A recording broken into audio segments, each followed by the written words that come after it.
Hello, my name's Tim Dwyer from South Australia. As I said last night, I would put another video out today, and here it is. Fear is a weapon. You've only got to ask Adolf Hitler, Mussolini, Kim Jong-il, the IRA, and many, many others how effective it can be on a peaceful population, particularly a disarmed population. What we have here is a hotel quarantine total stuff up in South Australia. I think this bloke's been talking to Drongo Dan. There's some similarities here, I think. And because of his inadequacies, the failure of leadership, whatever, it destroys hope, livelihoods, all because he and his senior health officials are totally incompetent, not much different to Victoria.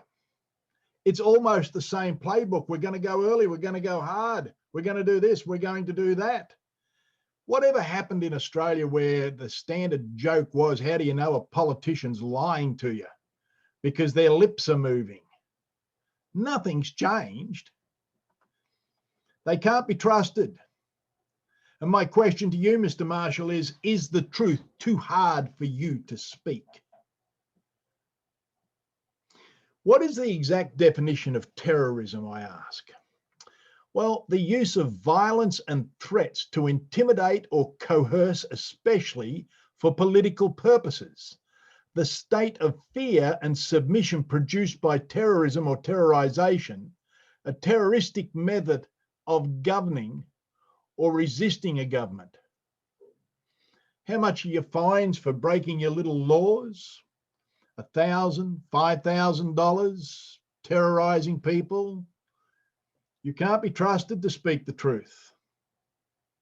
Now, this is Stephen Wade. He is the Minister for Health and Wellbeing in the Marshall government. Now, Stephen Wade's been around the health ministry for quite a while. There's his phone number on the bottom. That's his office. And I would suggest that as the Minister for Health, it lands on his shoulders, this absolute total debacle, which we're going to get into. And I would suggest that Mr. Wade find further places to employ himself, preferably outside the health industry, because you failed. You were tested and you were found wanting. You failed, Stephen. Absolutely failed. How do I know that? Well, the entire bloody state of South Australia is locked down for no good reason, as we will see. Here is Chief Public Health Officer Nicola Spurrier. She said this particular strain of the virus in South Australia, this particular strain.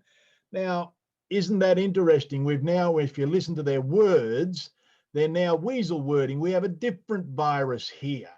And it's breeding very, very rapidly with a short incubation period of 24 hours. I'm not a virologist, but a little bit of research says the shorter the incubation period for most viruses, it means the weaker the strain. The longer the period, the stronger the strain. And this stands up because, and with infected people showing only minimal symptoms. Now, whoa, hold on. Back it up.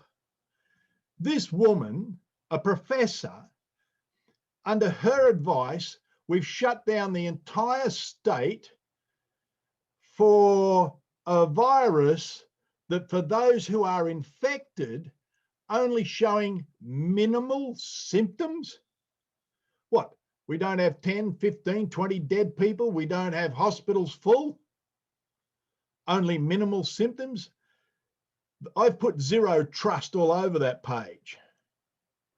I don't believe I could trust a single word, unfortunately, that comes from this lady's mouth after shutting down our state for minimal symptoms like a runny nose, perhaps a cough. Oh, golly, let's shut down the world because everyone's caught the cold.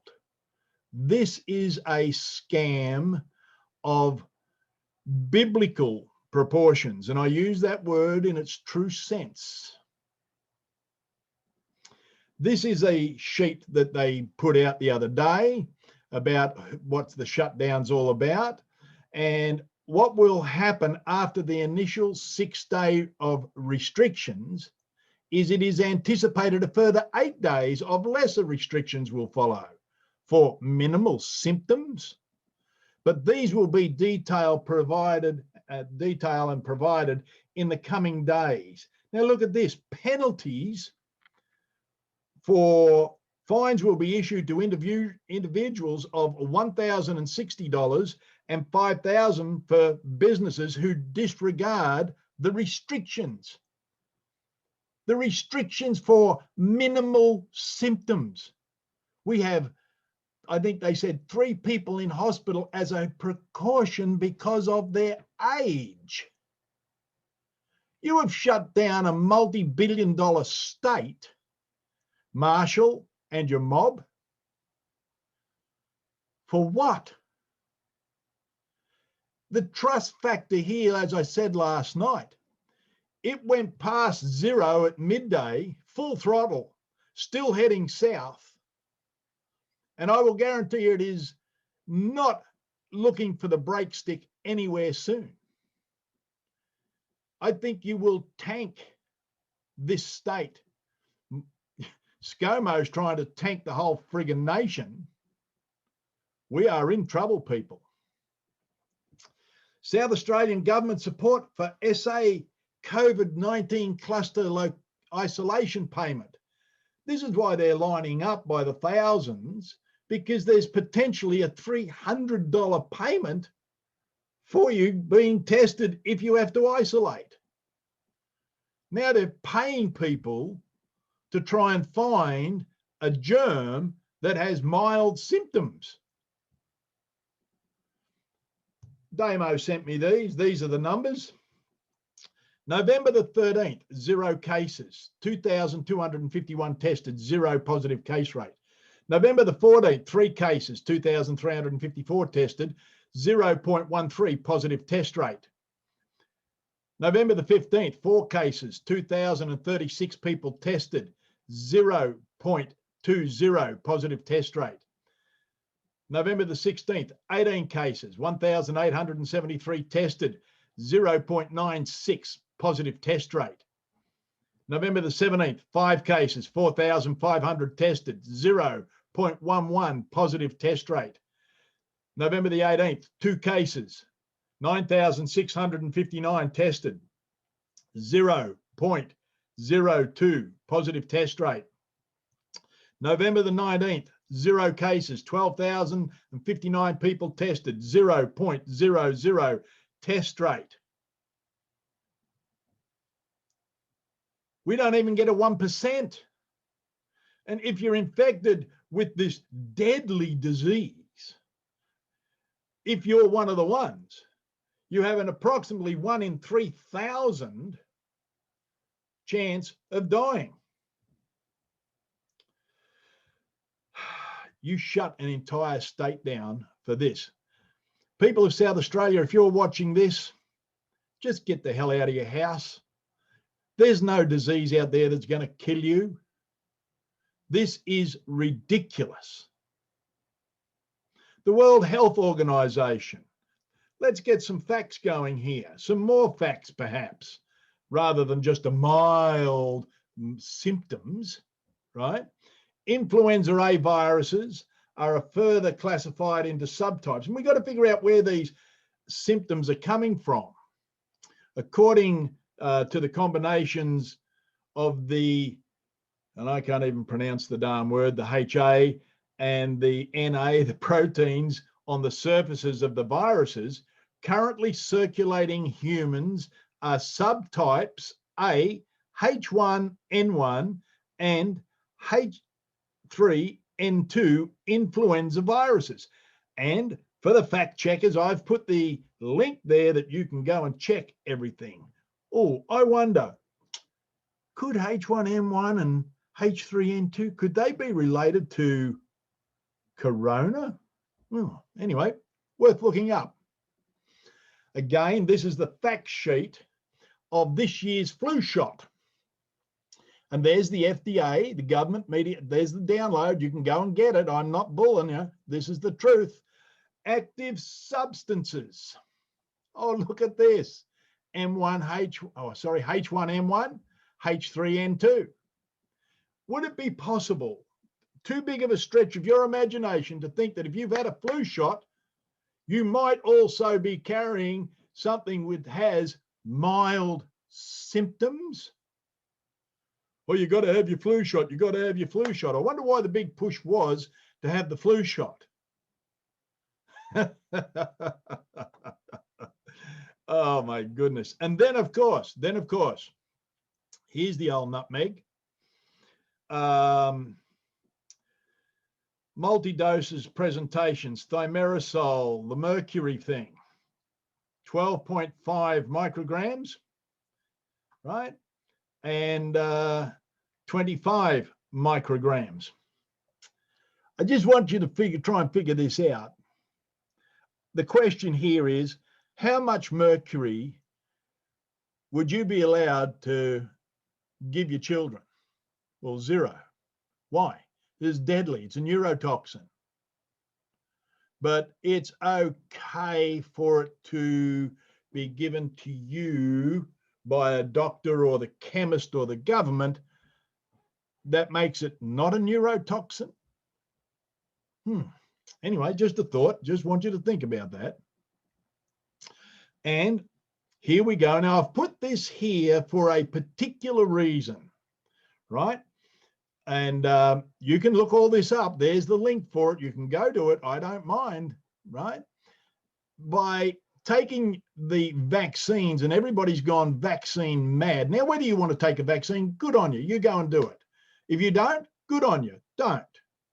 But I just want to point this out here. Here is a warning and precaution. If Guillain-Barré syndrome, GBS, has occurred within 6 weeks following the previous influenza vaccination, wait a minute. Do you mean that the flu vaccine could possibly give you Guillain-Barré syndromes? And yet, your illustrious doctor and government want to make sure you keep getting these things? You go and check it out. Work it out for yourself. I'm not telling you to do it one way or the other.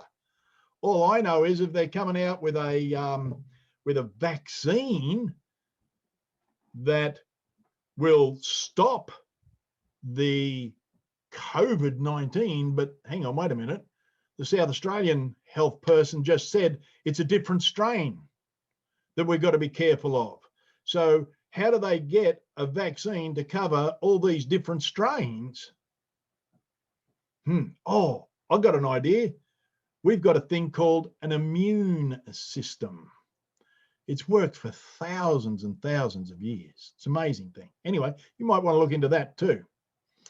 According to the model, under the best case scenario, Australia was likely to see 19,878 suicide deaths over the period of 2020 to 2025, an increase of at least 13.7%.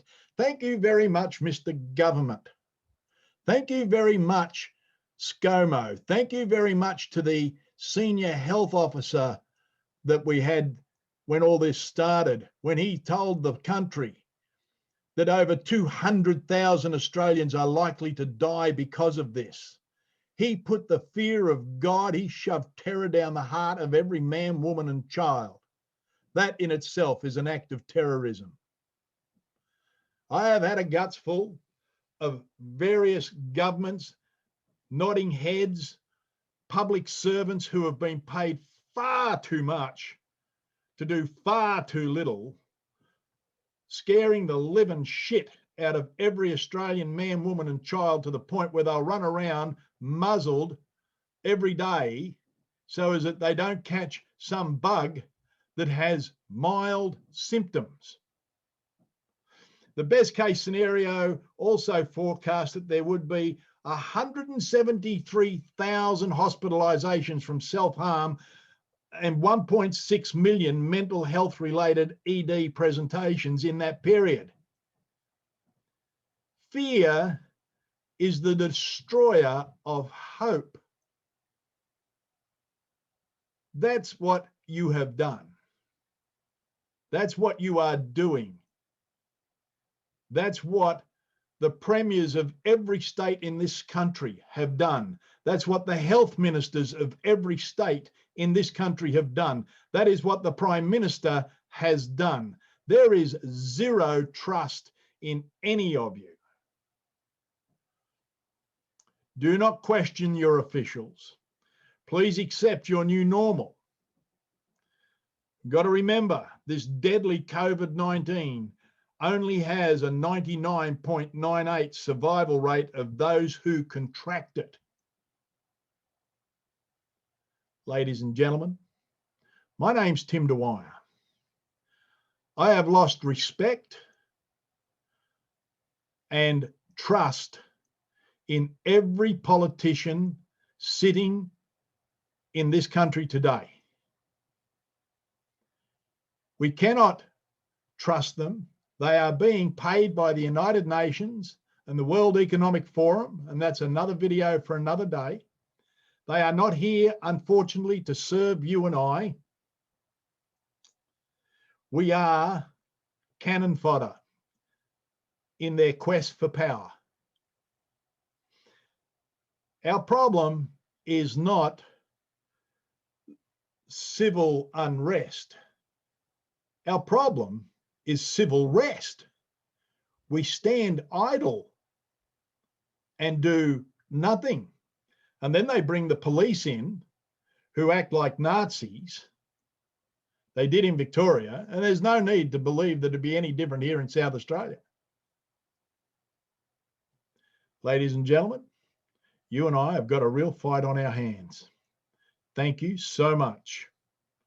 My name's Tim Dwyer, and I do live in South Australia, and I am out of here.